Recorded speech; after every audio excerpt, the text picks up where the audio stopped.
Hello' everyone welcome to my another mini vlog. কি খবৰ সকলোৱে? আশা কৰোঁ সকলো ভালেই আছে। এইফালে মই ধুনীয়াকৈ ৰেডি হৈ মেলি এতিয়া যাবলৈ লৈছোঁ জুলফিহঁতৰ ঘৰলৈ। আজি তাই যিহেতু নিকাহ আছিলে আৰু মই অলপমান দেৰিকৈ আহিছোঁ। আজি বাৰু নিকাহো হৈ গ'ল। এইফালে এয়া দেখিছেনে আমাৰ কইনা কিমান একদম মানে মৰম লাগিছে নহয়নে? বহুত কিউট লাগিছে আমাৰ কইনাক আজি কইনাৰ লাষ্ট দিন আৰু ঘৰত তাই দেখিছেনে মনটো অলপ মৰা আৰু এতিয়া এই ছোৱালীবিলাকে কেক কাটিবলৈ কাৰণে ৰেডি কৰি আছে। দেখিছেনে কেকটো কিমান ধুনীয়া লাগিছে। আৰু এয়া হৈছে আমাৰ কইনাৰ ভনীয়েক শবনম, তাইকো বহুত ধুনীয়া লাগিছে।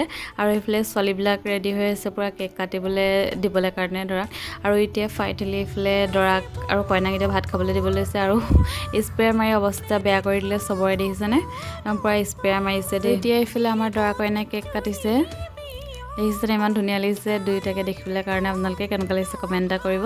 আৰু এয়া হৈছে আমাৰ দৰা ৱাচিং গাৰ্ডে। আৰু এতিয়া তামোল দিয়া পৰ্ব। এইফালে এয়া মাক আৰু বাপেক জুলফি ভাগৰ এয়া তামোল দিয়া হৈছে আৰু এতিয়া তামোল দিয়া পৰ্ব শেষ হ'বলৈ হৈছে। আৰু তাৰপিছতে এতিয়া এয়া কইনাক বিদায় দিবলৈ লৈছে। কইনা কান্দি কাটি অৱস্থা নাই, মূৰ চুৰ পূৰা ঘূৰাই গৈছেগৈ। দেখিছেনে বহুত দুখ লগা মুহূৰ্ত ন এইটো। মানুহৰ সকলোৱে একদম নিজৰ ঘৰখন এৰি থৈ যাব লাগে ছোৱালী জীৱনৰ। আৰু ভিডিঅ' আপোনালোকে কেনেকুৱা লাগিলে জনাব। যদি ভাল লাগিলে তেতিয়াহ'লে কমেণ্ট এটা কৰিব। আজিলৈ মানে আছিলে, বাই।